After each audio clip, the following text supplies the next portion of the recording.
making friends takes a lot of vulnerability. It takes a lot of effort. It takes just as much energy as dating would.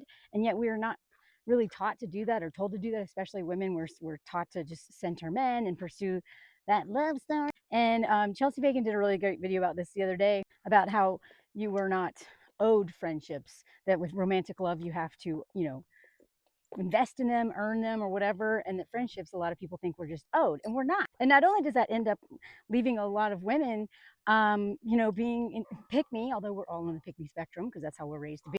But it makes a lot of women so male centered that they make terrible friends, and then they get stuck with terrible dudes, and then they like it's a nightmare. But not only does that, sorry, I can't take I hate talking with glasses on, but these are prescription. I can't see wrong. Not only does that leave women vulnerable in marriages with awful partners, and then they have no community and no help from anybody to get out if they want to, because they're used to just dropping all their friends and just like not showing up for their friendships once they get married or the boyfriend or whatever. And all of that could be prevented if we invested just as much or more, I would argue, energy into pursuing friendship, taking them as seriously as we would romantic partnership. And I learned this, I don't know, like by accident, kind of, because I worked in male dominated industries when I was a whitewater raft guide and ski instructor and stuff like that. I lived in Jackson Hole, Wyoming. There were 10 men for every woman. Sounds great. Sounds great, right? Well, as they say, the odds are good, but the goods are odd. Something like that. Like, yeah, there's a lot of men in that town, but they're all a bunch of Peter Pan selfish pricks with addiction, whether to adrenaline or substances or both. I'm out in like farm country, escaping the heat right now. And so I remember just being like, I had all these guy friends, but they sucked. They didn't show up for me, and my sister had warned me. She was like, don't rely on male friends to show up for you. Now I have some now, and I've had some over the years, but they are really hard to find because men are not taught how to be good friends or how to have relations. Oh, look at this! Ah, blackberries! Look at that. And so I knew every time I moved to a new town, because I was like, nomadic, following the seasonal outdoor adventure work, the first thing I needed to do was find female friends, because I knew I needed. I feel like untethered to myself if I don't have women in my life. At least one. At least one. I loved hanging out with men. I've been a tomboy. I get along really well with men.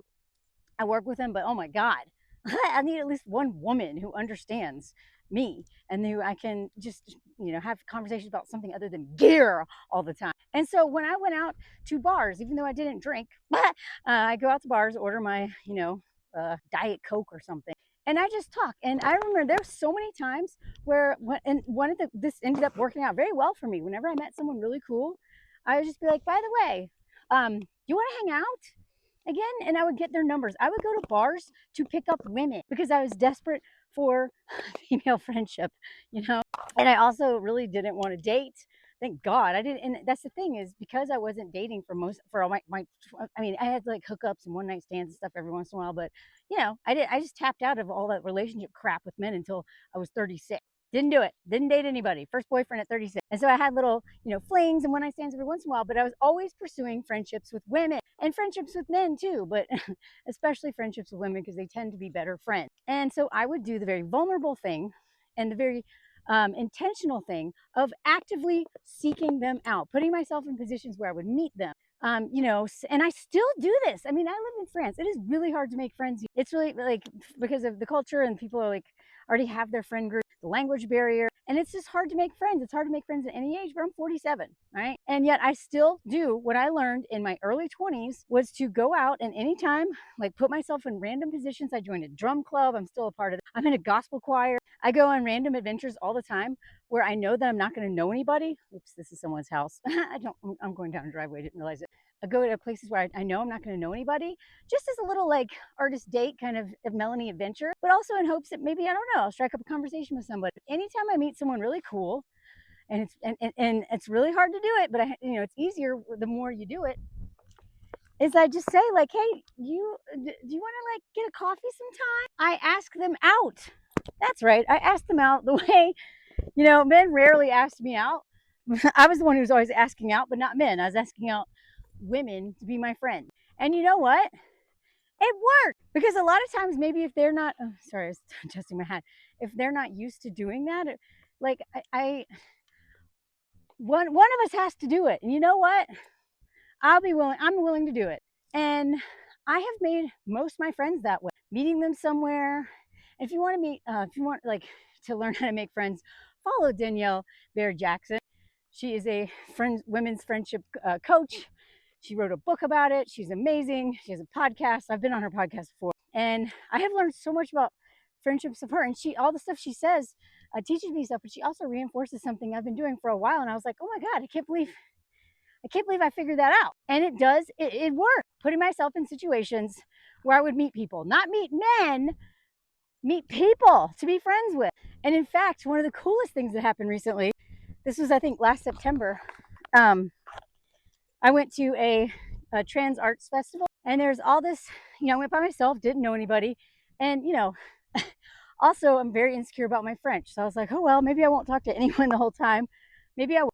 And I met this artist who makes this amazing art. I was so struck by it. I'll mention it at the end probably. I was so struck by how beautiful and like the concept was. And then we were talking for forever, and it was just so easy to talk to them. It was so easy to talk to them. I felt like I was talking to my best friend Liz. So before I left, I was like, by the way, and I even was like, do you like want to get a coffee sometime maybe? And they're like, well, like, so we became friends on Instagram first. And you got to play the slow game here in France. You do not want to impose too much. Like, they play it very slow, but you have to be slow, steady. They pursue friendships the way Americans tend to pursue love, and vice versa. They take a long time to commit. You have to just keep at it. So first we're, Instagram friends and little messages. Then eventually we got a coffee. The first time we went out to coffee, we talked for like 3.5 hours. The next time we went out for a coffee, we talked for another like 3 or 4 hours. We talk regularly. Like, I see them probably more than some of my other friends that I've known for 6 or 7 years, because a lot of them, they just work so much and they're so busy and they travel all the time.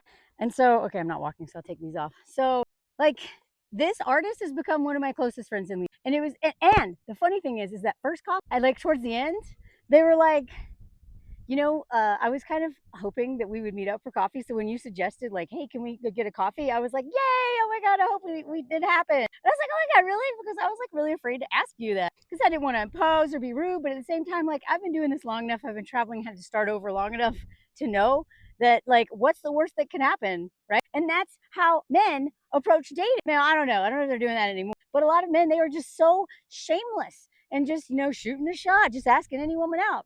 Problem is, a lot of them, feel entitled and don't know how to take no for an answer, don't know how to take reject. But, I was like, you know what?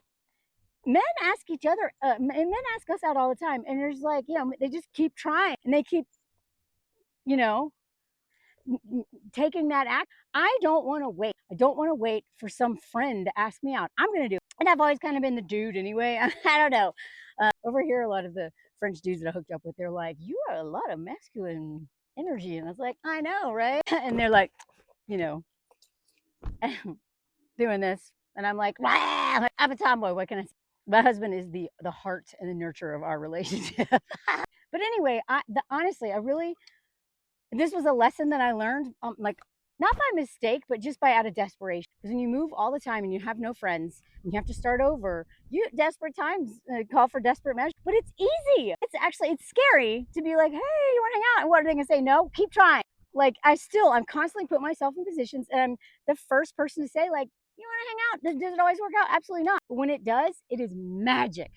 It is magic. And I would really love for women who especially are trying to decenter men and stop being so male-centered, because it is killing us, to try that. Put more energy into your friendship, pursuing them, putting yourself in positions to find them than you ever did with dating. And you'll be amazed at what happened. But you got to be vulnerable. So let me know if you want more videos like this, because I actually have a lot of experience making friends. Look at Mose. He is down there. He's going to come up really muddy, I bet. Oh my God, it's so much mud. Look at. Here we go. Oh, look at those dirt boots. Oh, look, a cow. I do share a lot of more personal stories over on Patreon and stuff like that. Well, among other things, by the way. Watch parties, lives, travel content, all that. But I sometimes I forget that I need to be more solutions oriented in my videos. I do think it's important to talk about the problem how to avoid the problem. But I think, but I also want to, have solutions for people who are, really trying to overcorrect that deep indoctrination of centering men, centering romantic love, and it's not working. It's not working. And even though I didn't center romantic love at all, in my life, I still ended up in a terrible, shitty, abusive relationship. So the difference, though, is that when I did end up in that relationship, I had a very strong community to get me the fork out of it. So please focus on your community. Always, that should always be your number one priority. Your friendships, your community. Don't date if you don't have close friends who hold you accountable, who will help you see the truth you don't want to see, who are brave enough to tell you the truth that you don't want to hear. Those people will save your life. They will either help you, prevent you from getting into terrible relationships, or they'll help you get out. But if you don't have friendships because you weren't investing as much time into friendships as we have been taught from such an early age with every freaking Disney movie, or at least I know they have different. Frozen was not out when I was a kid. It was a Little Mermaid where you give up everything to marry a dude because you can't talk, and you fell in love with him because he was dead, or you seem dead. If you don't have those friendships intact, you're stuck. You're gonna you can't.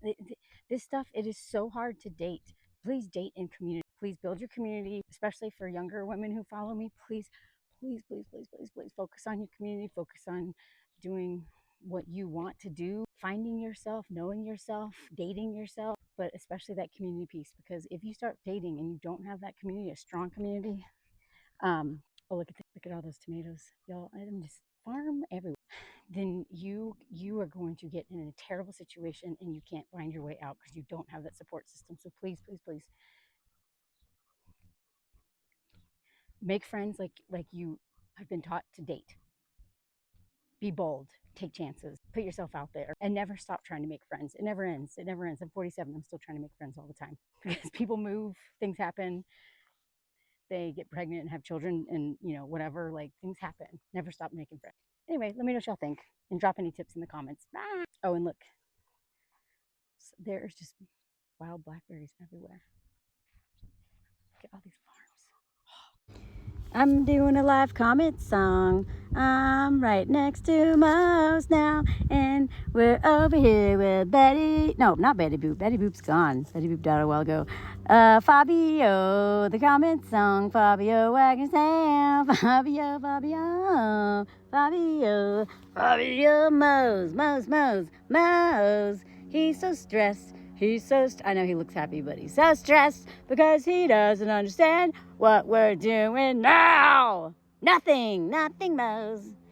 He's a very anxious dog. Anyway, the live comment song, comment song. Fabio and Erica, there's your pony you name.